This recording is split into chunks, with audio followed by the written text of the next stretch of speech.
டவுட்நெட் ஆப்பை இன்றே பதிவிறக்குங்கள். டவுட்நெட்டில் 6வது முதல் 12ஆம் வகுப்பு வரை கணிதம், இயற்பியல், வேதியியல் மற்றும் உயிரியல் பாடங்கள் சம்பந்தமான சந்தேகங்களுக்கு தீர்வு காணலாம். அதுவும் தமிழில் தீர்வு பெறலாம். உங்கள் கேள்வியை புகைப்படம் மட்டும் எடுங்கள், அதனை கிராப் செய்யுங்கள், உடனடியாக அதற்கான வீடியோ தீர்வை பெற்றிடுங்கள். டவுட்நெட் தமிழ் யூடியூப் சேனலை சப்ஸ்கிரைப் செய்து இது போன்ற பல வீடியோக்களை கண்டு மகிழுங்கள்.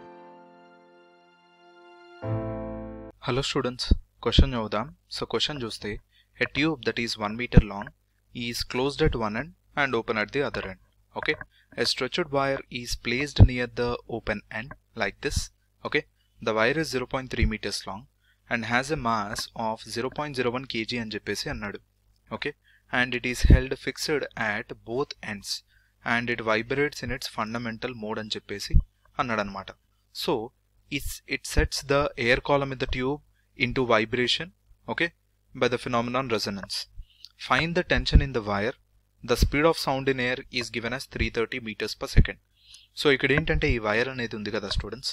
ఓకే, సో ఫస్ట్లీ ఈ వైర్ ఏదైతే ఉందో సో దాని లెంత్ వచ్చేసి 0.3 metres long. So L wire 0.3 metres long. దాని మాస్ వచ్చేసి 0.01 kg. Okay, 0.01 kg. So mu value that is m/l ఒకవేళ చేసినట్లయితే 0.01 by 0.03. ఓకే, సో ఆ వాల్యూ నాకు 1/30 వస్తుంది. Okay, so 1/30 kg per meter అని చెప్పేసి అనుకుందాం. Okay, then it is held fixed at both ends and vibrate in its fundamental frequency. So దీంట్లో some tension T అనేది ఉంది which is unknown. We need to find that particular tension. Okay, అప్పుడు ఇది దాని fundamental మోడ్లో vibrate అవుతుంది.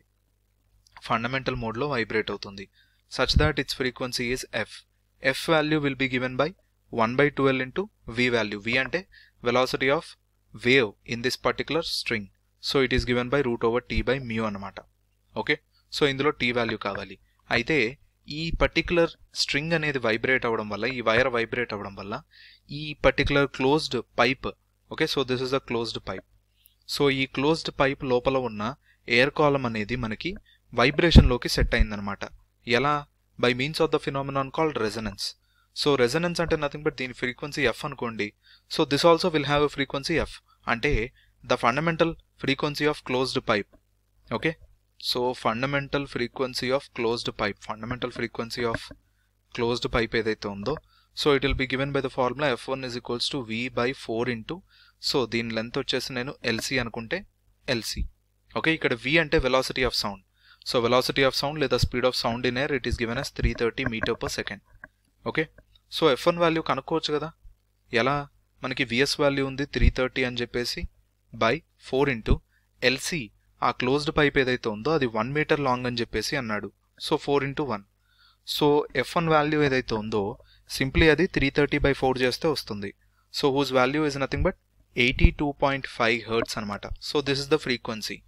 So ఈ frequency అనేది దీని వల్ల సెట్ అయింది.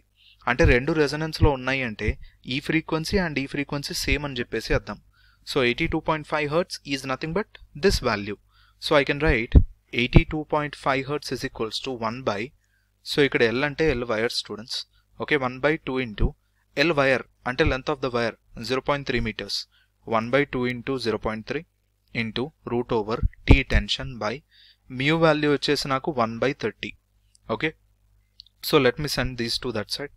ఓకే, సో ఇప్పుడు ఇక్కడ ఏమవుతుంది, √30T is equals to, so 2 into 0.3 into 82.5. Okay, so అందులోంచి నాకు 30T వాల్యూ ఏదైతే ఉందో ఇదంతా స్క్వేర్ చేసుకున్నాను అనుకోండి. దట్ ఈజ్ 82.5 ఇంటూ 2 ఇంటూ 0.3, ఆ వాల్యూ 49.5 వస్తుంది. ఓకే, ఆ 49.5ని స్క్వేర్ చేసుకున్నట్లయితే నాకేంటంటే 2450.25 వస్తుంది. సో టెన్షన్ వాల్యూ ఏదైతే ఉందో that is nothing but 2450.25 divided by 30. So ఆ వాల్యూ అనేది నాకు 81.675 వస్తుంది స్టూడెంట్స్.